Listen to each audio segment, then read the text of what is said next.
I had returned and slept. My husband was no longer in the room. He had gone out somewhere. There was a light fragrance in the room.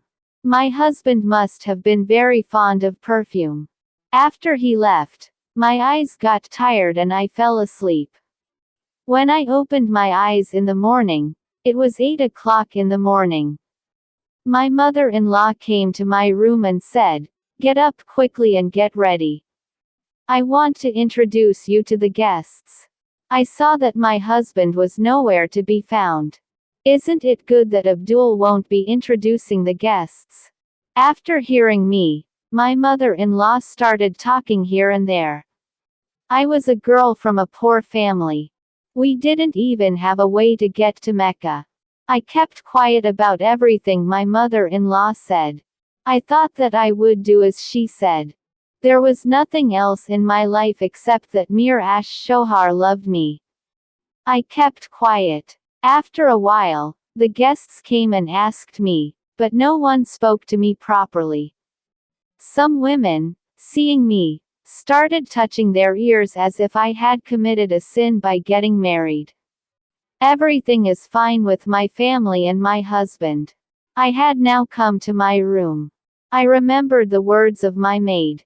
I had not seen her anywhere today. What kind of maid is she? My mother-in-law was working while there were guests. Her recent news was also about the housewives.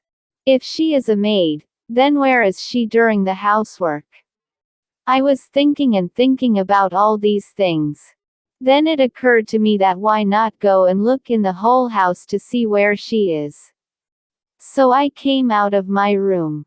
When I went out, I saw another room besides my mother-in-law's room. That room also seemed to be a bride's room. All the makeup items, clothes and a bed were kept in it. It seemed like a bride's room. I was standing in this room. There was an attached bathroom in this room too. I could hear the sound of water falling in this bathroom. I was standing there and hearing these sounds when the door of the room opened and a man entered the room. His face was very light and he had a light beard. She looked down at me and said, "Brother, what are you doing here?" When she called me Bobby, I realized that this was my brother-in-law. The words of the maid echoed in my mind, who had said that my brother-in-law had a very evil mind and was after the honor of women. But how could this be? He seemed to have a very good nature. Just then the bathroom door opened. I saw the same maid standing in the bathroom as if she were the mistress of the house and was getting ready to go out somewhere. As soon as she saw me, she closed the bathroom door. I didn't feel it was inappropriate to stay there for long.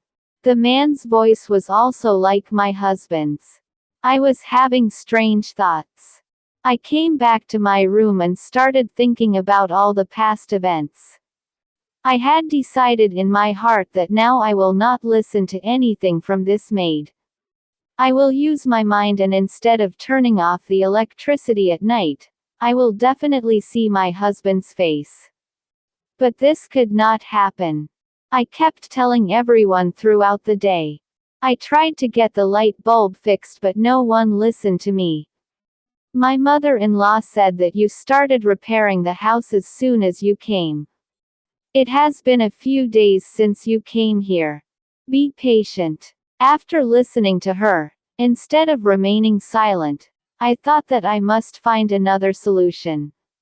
People here wanted to keep me away from my husband or keep me away from seeing him in every way. So I went to a nearby shop and bought a small mobile phone.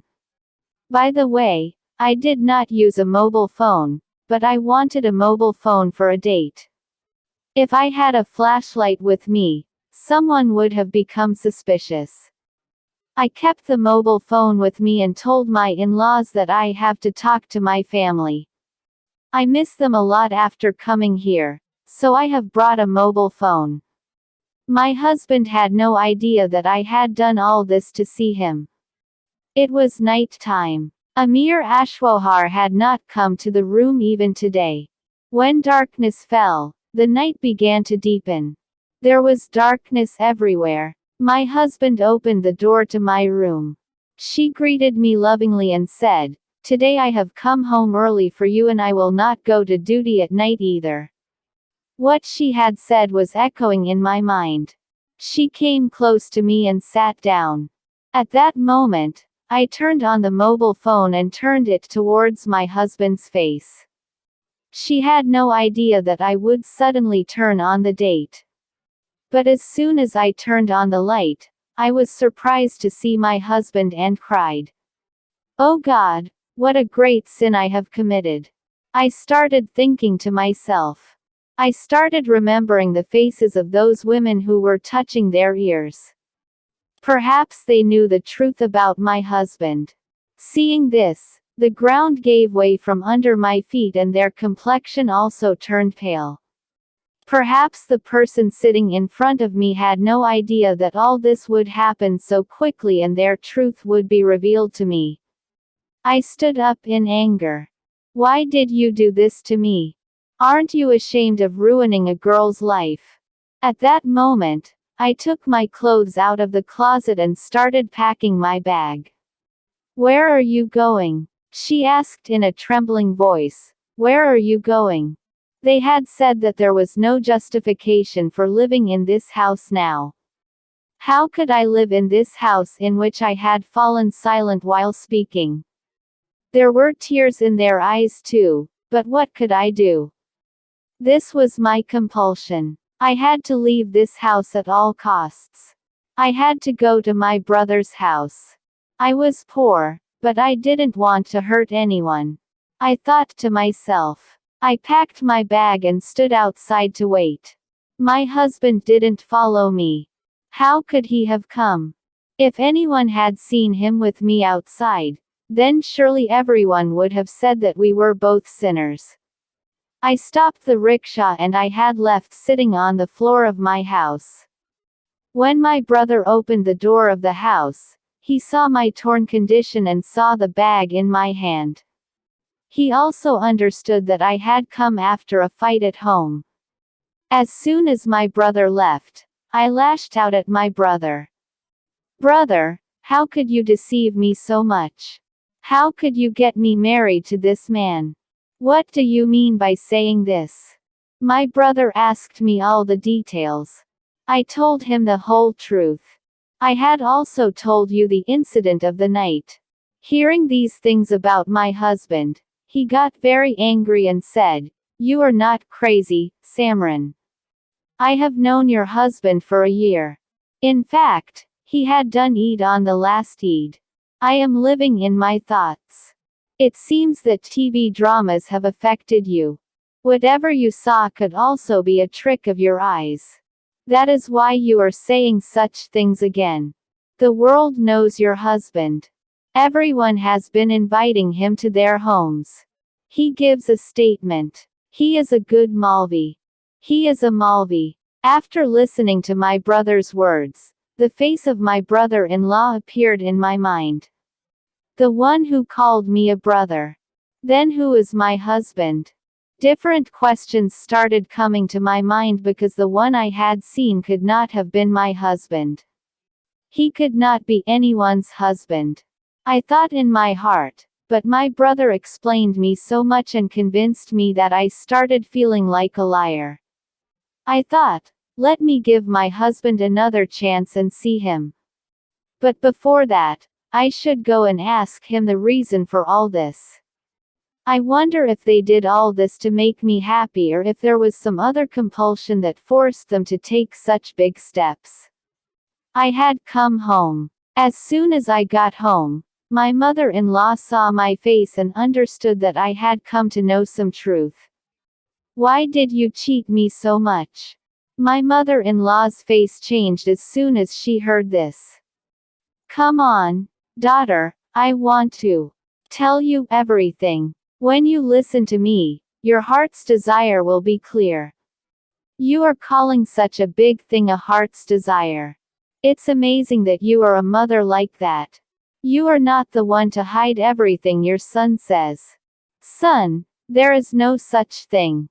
Come and listen to me. My mother-in-law took me to my brother-in-law's room. Religious books were also kept in this room, along with many necessary items, prayer mats, etc. This was my son's room. Mirabita used to recite for hours in his room. My son memorized the Holy Quran and then became an imam in the mosque due to his ability. But daughter, we had 6 or 7 people eating together. How much does one of my sons earn? You know, the salary of the imam of the mosque is a maximum of 15,000.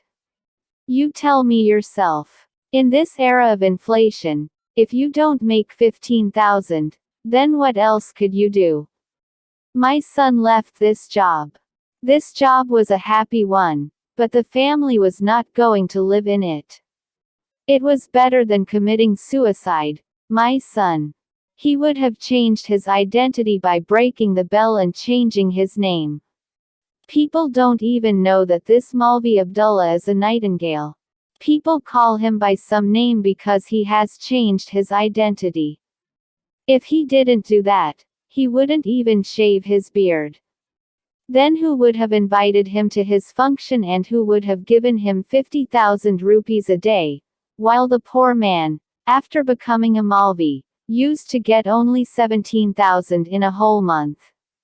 Now tell me, in a country where the religion of Allah is not valued, where people pay 2,000 rupees to a Maulvi and 10,000 rupees to a dancer, there will be more Maulvi or dancer, and tears will come to my eyes after hearing my mother-in-law's words. Come on, mother, that's why the reward of following the path of religion is also very high. This is not an excuse. I will tell my husband that I will live on all these things by tying a stone to my stomach, but I will never let my husband go on the wrong path. I got up with a determination. My husband had already heard all this standing at the door. Tears also came to his eyes. Such a happy wife is not found in today's era who talks about keeping a stone on her stomach. If you are ready to accompany me, I will also give up all these things. I will truly become an imam of the mosque and I will never even think of doing such a thing again. I had followed this wrong path because I could not see my family starving to death. But now I understand that my family was not starving. They were looking for more money to fulfill their obligations. But now I have come back to my right path because of a wife like you. My husband's words have helped me so much. It gave me so much comfort and encouragement that all the problems of the world seemed so small to me. May Allah Almighty grant everyone the ability to follow His beautiful religion. Amen. Amen.